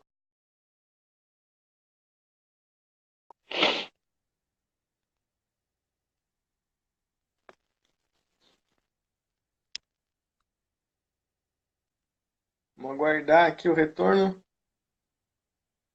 do Tenente Muzi. Hoje em dia, né, Dr. Paulo Muzi.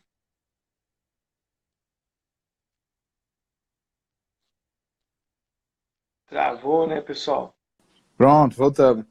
Caiu aqui a rede. Voltamos. História Tava na pesada. história do Serafim, Serafim. Então, que nem você falou, ele era um raro. Nossa senhora, só que a gente cuidava dele, porque, cara, eu tô para conhecer uma pessoa de bom coração que nem o Serafim. Os moleques enchiam o saco dele, ele ajudava todo mundo, cara, indistintamente. E, bom, mas chegou esse dia, chegou esse final de semana, esse menino chega, que eu te falei, né? Esse menino que tava com problema em casa, que tava com problema com álcool, ele chega, cara, daquele jeito, todo bagunçado, cheirando álcool. Aí ele olhou pra mim assim, você percebe quando a pessoa olha pra você e fica com medo, porque sabe que é mais uma pessoa pra punir ele, mais uma pessoa pra castigar, mais uma pessoa pra falar uma coisa ruim. Eu virei pra ele e falei assim, meu posto de comando agora, me espera até eu chegar lá. E ele já saiu pensando de tudo. Aí eu virei para ele e falei, olha, como você nunca dividiu comigo sua vida, a gente sabe o que a gente sabe pelo S1, pelo S2, eu vou supor que você sabe do que eu estou falando. Dificuldade todo mundo tem, né? E quando a gente está com dificuldade, o que a gente espera não é mais dificuldade, é ajuda. Hoje eu vou te ajudar. Você vai ficar aqui no meu posto de comando, eu vou deixar tudo anotado, vou te deixar fora de rotina, eu vou falar que eu te designei aqui porque a minha sessão está bagunçada, eu preciso que você dê uma geral na minha sessão. O que eu quero que você faça? Você vai lá para a cozinha agora, e eu já tinha falado com o menino que estava na cozinha, você vai pegar uma jarra de água de 2 litros, você vai pegar meia dúzia de frutas, até a hora do almoço, eu quero você hidratado, alimentado, você vai tomar banho, você vai assumir o serviço comigo. Combinado? Cara, esse moleque, ele parou assim, ele olhou, achando que ele ia ter o maior esporro do mundo, porque lá eu já era grandão, né? E eu tinha aquela cara de marrento, então, pô, cabeça raspada, grande. É problema, né? Fato é que ele pegou o serviço comigo, cara, esse moleque nunca mais deu uma alteração, até o final do serviço dele. Eu não lembro se ele engajou, se ele conseguiu engajar, e era engraçado, a molecada falava enganjar, e que é uma coisa que muita gente não vê, porque todo mundo vê meia dúzia de bocó falando, oh, porque é perda de tempo, porque eu não vou servir, que isso é um absurdo. Mas ninguém vê as pessoas que lutam para permanecer no exército depois que entram. E, cara, era uma briga, né? Era uma disputa para o pessoal conseguir, sabe, uma competição para conseguir ter a chance de engajar, para conseguir permanecer ali, deixar de ser recruta, passar a ser soldado mesmo. Era coisa que dava vontade da gente ajudar, porque era nítido que, por mais que tinha muita gente de uma juventude que era desfavorável, que tinha tudo para, de repente, pegar um caminho errado na vida, aquilo que a gente tinha no 21 de massa humana era bom, era gente decente, era gente que queria trabalhar. era gente que não estava importando se tinha que acordar às 5 da manhã, ou se ia sofrer no campo, ou se tinha que carregar saco, ou tinha que ficar contando remédio. Era gente que estava afim de fazer alguma coisa. E eu acho que função de oficial, sendo muito sincero, é a gente reconhecer esses talentos para que eles possam servir de exemplo, porque é nítido que por mais que você possa falar para uma pessoa o que ela deva fazer, se ela não vê ninguém fazendo, ela se sente mais tímida na hora de fazer aquilo. Então a gente precisa de exemplo, sim, né? Talvez as pessoas falem, o brasileiro fica em busca de herói. O brasileiro não fica em busca de herói. O brasileiro fica em busca de exemplo. A gente não tem exemplo. A gente foi ter exemplo na política, a gente foi ter exemplo agora. A gente tem um ministro da Saúde, um ministro da Justiça, tem um ministro da Economia, que é gente que está tentando fazer um Brasil melhor, que a gente está tentando fazer uma coisa decente para a gente. A gente tem um presidente que está tentando fazer com que a gente tenha condição de ter orgulho daquilo que a gente faz, um presidente que quer colocar o que é errado, é errado, o que é certo. E de repente, bicho, o que eu vejo é que essas coisas, tanto quanto aquele soldado que está se esforçando para ser aceito e permanecer no exército, elas não são mostradas, elas não são conhecidas, e toda essa parte boa, ela não aparece. E fica restrito a você, a mim, pessoas que não é porque foram doutrinadas porque vestiram uma farda. A gente não é doutrinado. A gente não tem lavagem cerebral, não tem essa bobagem. Lavagem cerebral são esses bobos que fica falando groselha na mídia, que fica tentando agitar o Brasil, tentando confundir essas coisas. Esses caras têm uma lavagem cerebral horrível feita neles. Eu tenho dó dessas pessoas.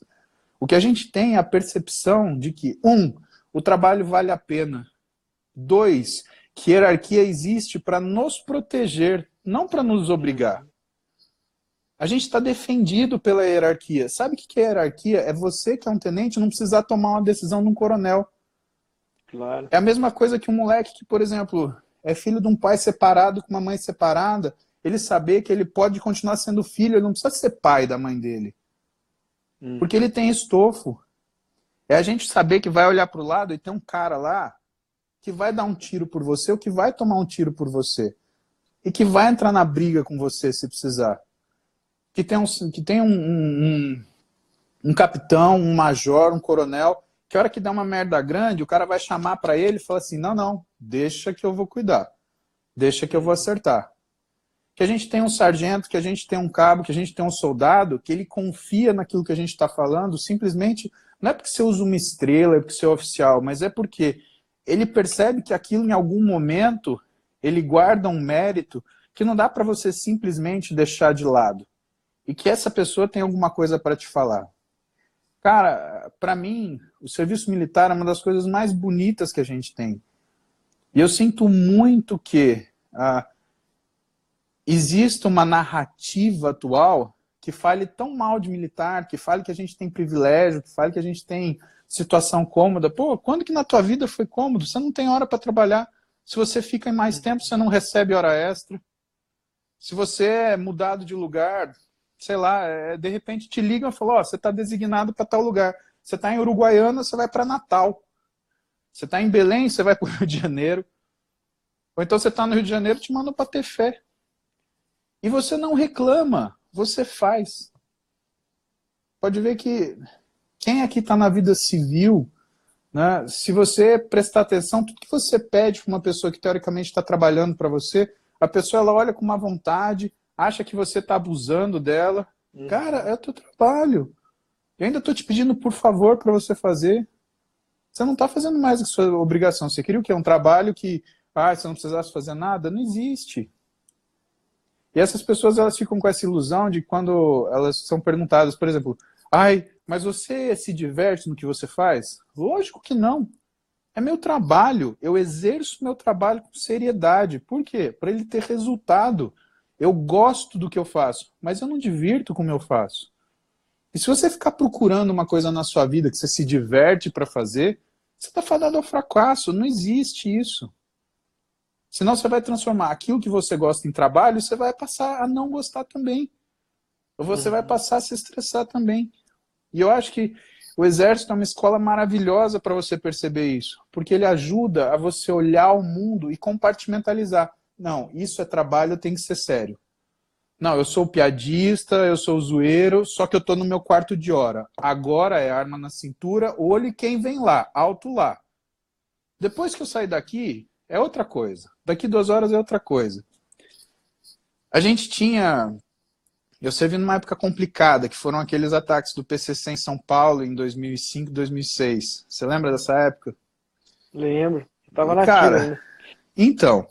E essa época foi complicada, porque tinha quase 1.000 fuzis, tinha ponto .50, tinha tanque de guerra, tinha moto do exército. Cara, cada hora chegava coisa diferente lá fora, o que era a casa de armas normal lá, que tinha pistola, metralhadora, o que quisesse. E assim, o DSUP ele fica na Lapa, na beira da Marginal. Então eu tinha medo consciente, porque eu sabia que ali era uma rota de fuga. O cara ganhava Raimundo Pereira de Magalhães, meu amigo estava na Marginal, ia para pegar. Dependendo da hora que o sujeito está ali, já era, acabou. Né? E eu ficava de serviço de oficial de dia. Esse cara não ia roubar, não ia assaltar, não ia tentar invadir o quartel na hora comercial, com todo mundo acordado. Esse cara ia quando? Ia de noite, ia no final de semana, quando teoricamente a nossa guarda está mais baixa. A minha guarda, pelo menos, nunca foi mais baixa nesses horários. Falou, olha, redobra. Sabe por quê? Que eu prefiro ir com vocês na delegacia para explicar o que aconteceu do que encontrar sua mãe no hospital e ter que explicar para ela que você morreu tomando um tiro de bandido debaixo do meu olho. Eu sou responsável por você. E essa época, eu acho que, por mais que fossem... Cara, 18, 19 anos, se você for ver a juventude hoje, 18, 19 anos, o pessoal ainda tá meio molecão, sabe? Tá meio... ainda não tá... Não caiu a ficha, entendeu? E... Assim, por mais que a galera tenha acesso a muita informação e que faça com que elas teoricamente, tivesse possibilidade de ter um comportamento mais... sei lá, mais digno, entendeu? Parece que funciona ao contrário, parece que o pessoal quer se isolar, quer se enfurnar naquele negócio de negação, sabe? É assunto digital, é coisa boba. E naquela época, eu via moleque de 18, 19 anos tomar decisão que nem homem mesmo. Porque a gente passou apuro, já tocou PDA na minha Honda, já teve dor de cabeça, já vi. E autorizei soldado, ó, aponta sim, e manda um alto lá, você não sabe quem é o cara, você não sabe o que ele quer. Você vai esperar ele botar uma arma na tua vigia e dar um tiro em você? Não quero saber. O cara tá fazendo o que ele não devia, ponto final. Hoje eu vejo quanto a gente tenta lutar contra essa narrativa que está sendo usada para meio que vilanizar, como deixar que essa estrutura ela não tenha o respeito que ela merece, sabe? Eu te falo porque as pessoas elas meio que elas acham que a gente quer brilho, que a gente quer destaque, que o militar quer aparecer. Não, o militar não quer aparecer. O militar ele só quer respeito, bicho. Ele quer respeito para ele ter condição de se manter, ele quer respeito para ele ter condição de trabalhar aquilo de uma forma profissional. E ele quer ter respeito, porque senão daqui a pouco a gente está pegando ônibus de fardo e tem gente fazendo piada. Claro que ninguém fazia piada comigo quando eu pegava ônibus de farda, porque eu era um monstro de 1,85 m Mutante, né? parecia um trator um trator verde dentro do ônibus. Então, fulano olhar e falar, que diabo é esse daí? Né? Não dá para brincar muito, né?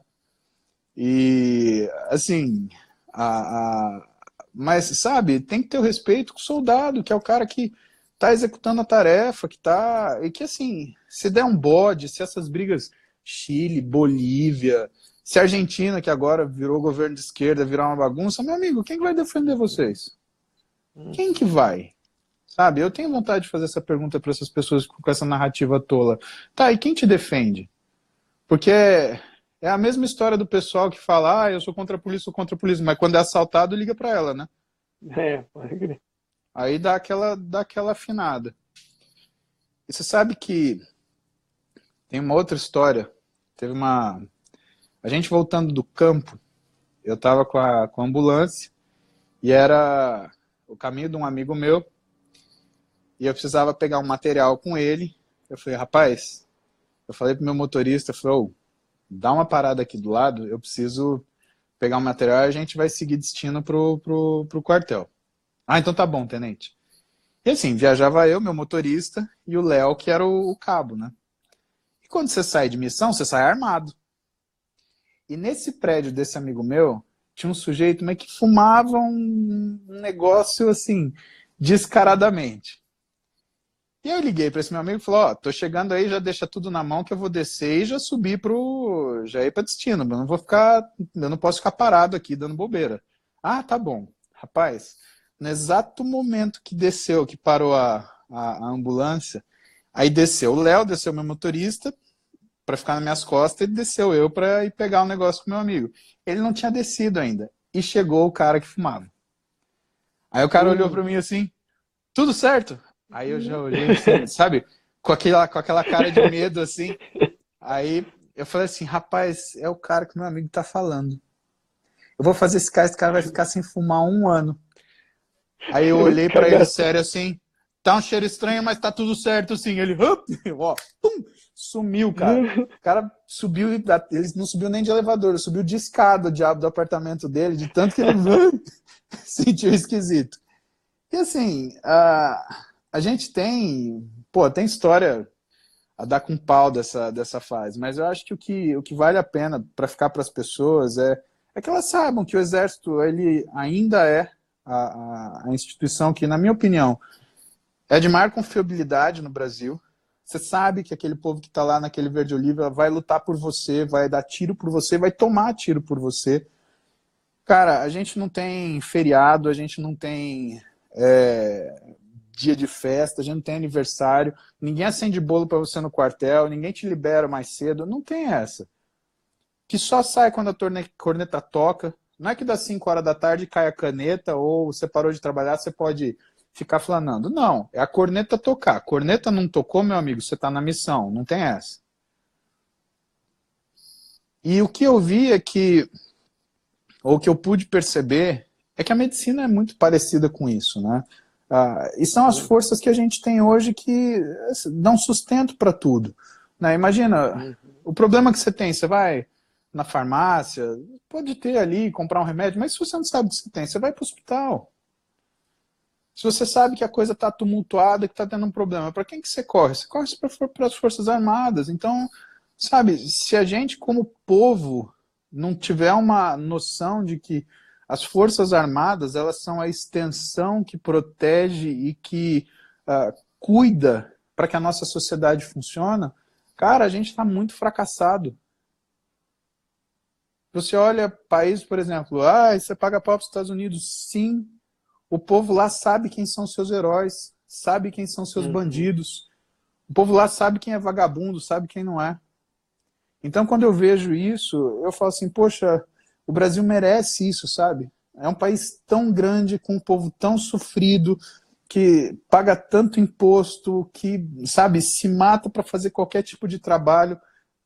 Tá na hora da gente ter exemplos, né? E não heróis, mas exemplos que façam a gente ser feliz, porque aquilo que a gente faz passa a ter sentido. E de outra sorte, né, eu ainda espero que a gente chegue num dia que, de fato, isso aconteça e a gente consiga ver, né, aparecer, do mesmo jeito que o americano inventou o Capitão América, que o Brasil tem o Capitão Brasil, sei lá, e que isso seja não uma constante, mas uma consciência nacional. E não que fiquem criando essas picuinhas para falar, porque militar isso, militar aquilo. Cara, isso me chateia. Eu falo que eu fui militar com orgulho. Eu acho que uma vez que você é militar, você não deixa de ser militar, você só não usa mais o verde oliva. Mas o verde oliva está aqui dentro de você. Né? E ele tá da hora que você acorda, do jeito que você se levanta, da forma como você arruma a sua cama, da forma como você trata as pessoas mais velhas, as pessoas que precisam de auxílio, que seja no meio da rua. como você trata as pessoas que são seus superiores, como que você cuida das pessoas que são seus subalternos, né? E isso eu aprendi lá. Eu aprendi a ser médico no exército. Eu aprendi porque quando você... a carreira médica, você sempre tem alguém acima de você, né? Quando você é aluno, tem o residente. Quando você é o residente, tem o residente de último ano. Quando você é residente de último ano, tem o chefe de plantão. Quando é o chefe de plantão, aí você tem o chefe de disciplina. Quando tem o chefe de disciplina, tem o chefe Ai. Enfim, se estende ad infinitum. Quando você é médico no quartel, cara, você é o médico do batalhão. A pica é sua. Você tem que resolver. E assim, e ninguém pode resolver para você, né? O coronel, o comandante, ele não vai passar por cima de você porque não é da alçada dele. Você é o médico, você que resolve, você que faz, né? E é curioso porque o comandante não quer mandar nisso, né? Eu fui comandado por grandes coronéis, né? Coronel Chovsky, Coronel Jean Bartolomei, homens que eram homens diferenciados, são homens diferenciados, né? E que em nenhum momento eles tentaram passar por cima de alguma decisão médica que influísse no comando deles ou que, de repente, sei lá, tivesse uma opinião que pudesse ir contra daquilo que era a necessidade de resolver o problema médico. Desses homens eu tive a total confiança, né? E assim, na hora do sujeito olhar para mim, você é médico? Tá bom, essa é a sua função, confio em você, faça. Coisa que a gente não tem em outro lugar. Então, é o único lugar assim, que muito tenramente, ou seja, logo que eu me formei e fui servir, eu já fui tratado como médico. E essa sensação para o indivíduo, meu caro sargento, ela é muito boa porque você se apercebe das suas responsabilidades e você começa a ficar atento às suas reais capacidades, porque você não tem ninguém para falar para você que você não consegue. Você consegue, você faz, você se exerce, e é por isso que chama exército, porque é um exercício diário. Do quê? Daquilo que é o seu melhor. E eu sou grato do fundo do meu coração. Os 18 meses que eu pude viver na caverna, que eu fui soldado, porque todo militar é um soldado, eu acho que fez uma diferença gigantesca. Eu acho não, tenho certeza absoluta que fez uma diferença gigantesca para a minha vida. E sempre eu me recordo com muito carinho e guardo com maior cuidado, porque nas horas de dificuldade ainda hoje, o que acontece? A gente cresce, a única coisa que acontece com a gente é que os desafios eles vão ficando mais difíceis, né? E nas horas de grande dificuldade, eu lembro disso. Eu lembro do que é você ter realmente fibra, do que é você saber colocar, não uma voz de comando, mas uma atitude de comando. É de você controlar a situação, contornar a situação, e você entender que dia a dia é uma batalha. E é assim que a gente consegue vencer. O exército ele me ensinou que vencer não te torna imune, mas ele me ensinou também que perder não te torna um derrotado. E eu acho que na vida é mais importante você saber que você não é um derrotado porque você perdeu uma batalha do que o contrário. Porque a gente perde batalhas todos os dias, meu caro. A diferença é quem fica de joelho e quem levanta. No exército a gente aprende a levantar. E rápido, porque é de pé 1, 2. E assim funciona. Pé 1, 2.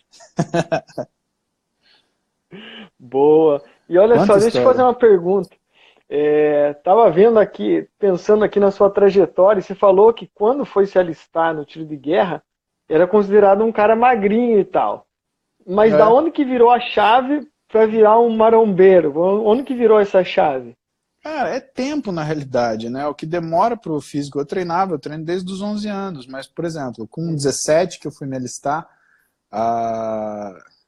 eu tinha 6 anos de treino, mas a gente tinha muito pouca orientação, né? Lá em Marília não tinha profissional de educação física que trabalhava em academia. Profissional de educação física queria ser treinador do time de futebol, queria ser treinador da equipe de natação, queria fazer essas coisas que eu acho que para eles dava mais satisfação. Eles não gostavam de musculação, eles achavam que musculação era uma coisa é bobo, pode ser relegado a uma segunda situação, uma segunda importância. E eu tive instrutores, né, que tinham as limitações deles, mas que, assim, do jeito que a gente tem conhecimento hoje, eu consigo rever minha trajetória, o que eu treinei, como eu treinei, eu percebo que muita coisa que eu fiz não tinha nada a ver. Pensa que no meu primeiro ano de treino, dos 11 aos 12, quase 13, a minha série era, e eu lembro até hoje, cadeira extensora, rosca, Scott, pec deck. Eu só fazia isso. Eu fui começar a treinar tríceps, cara, com uns 4, 5 anos de treino. Porque as pessoas que orientavam na época, elas orientavam meio que... O que eu tô vendo aqui? Ah, você tem que treinar isso. É isso que você vai fazer. Sabe, não tinha a sistematização que a gente tem hoje, né? O profissional de educação física, ele não tinha abraçado o fitness, o fisiculturismo, não tinha abraçado a academia, né? A academia para eles era uma ferramenta de fortalecimento e só. Acabou. O importante era o esporte final, né? Como eu te falei, era a natação, basquete, futebol, enfim, era isso. E assim, quando eu vim fazer faculdade aqui, aí sim, né? Eu vim para São Paulo, você tem um corpo de profissionais muito maior, né?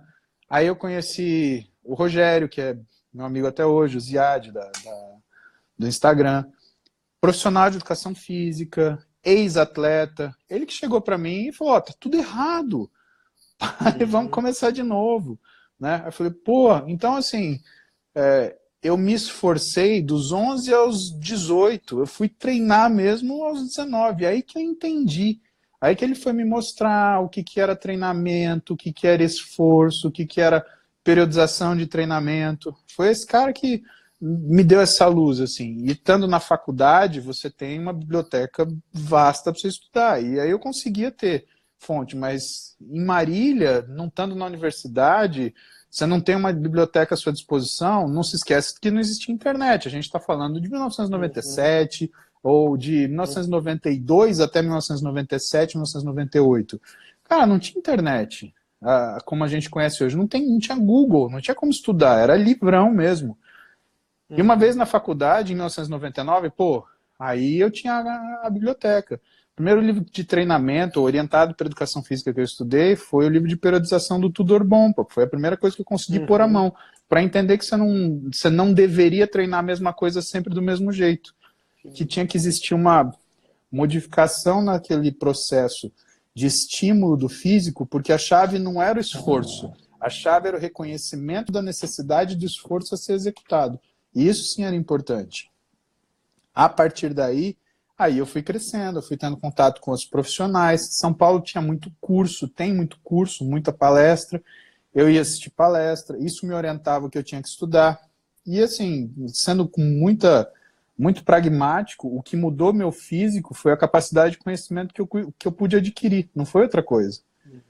O esforço sempre existiu, mas ele não era bem direcionado, porque não era essa a capacidade que eu tinha na época, né?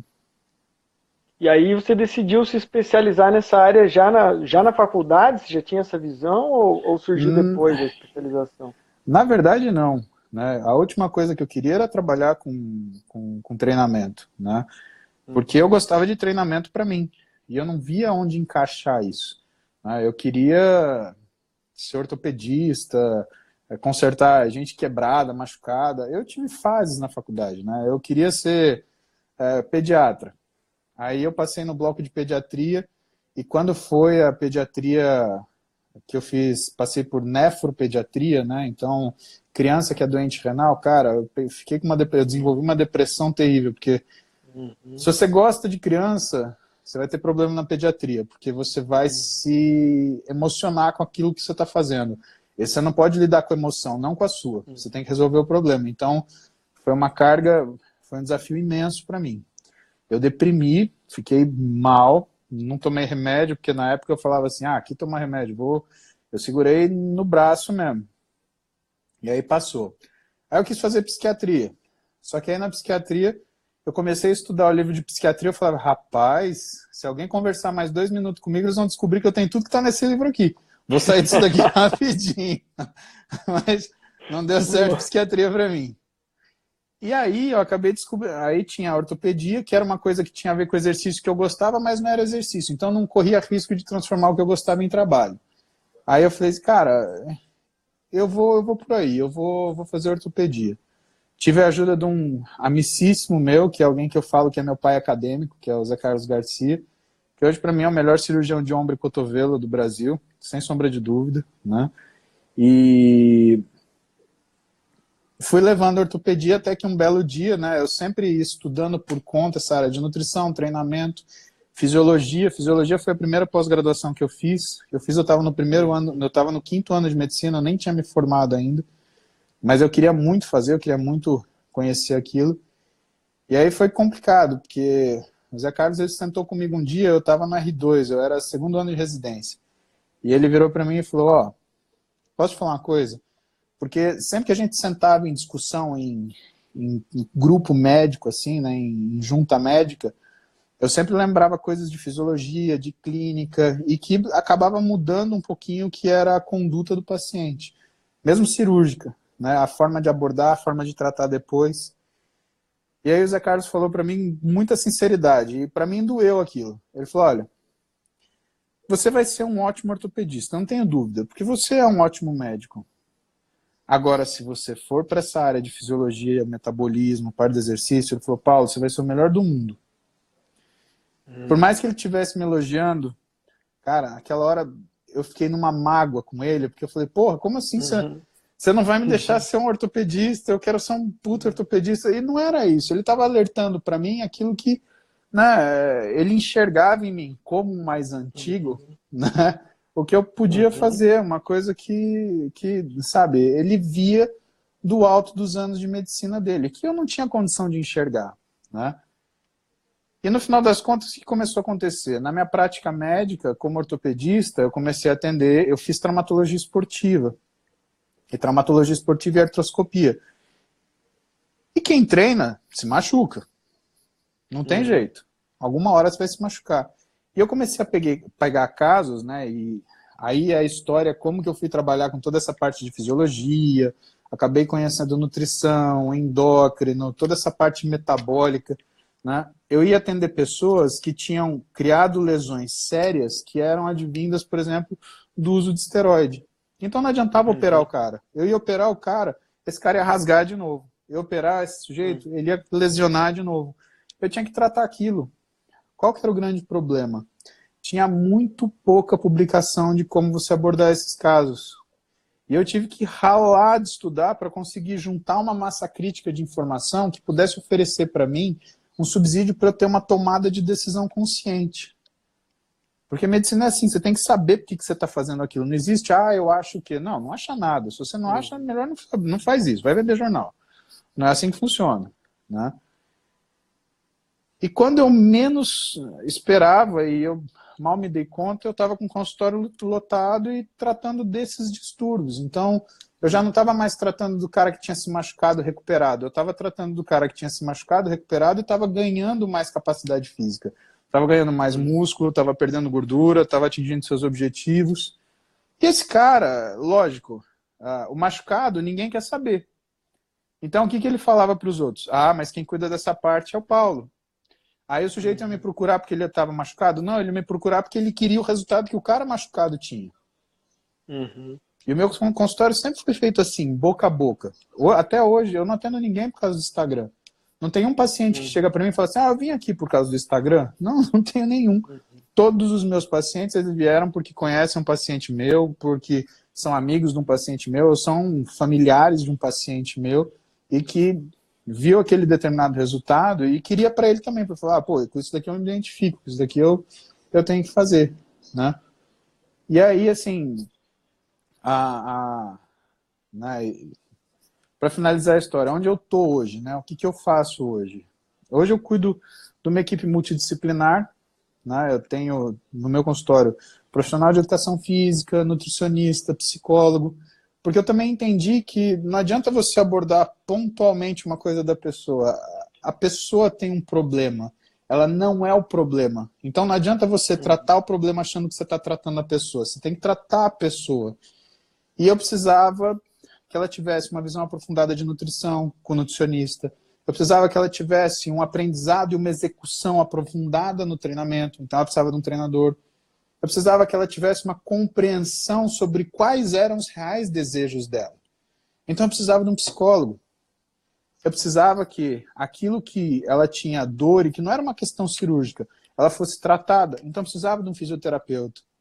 Nesse sentido, a equipe multidisciplinar, que eu vejo muita gente falar de falácia, ai, tem que ser assim, tem que ser assado, não é uma coisa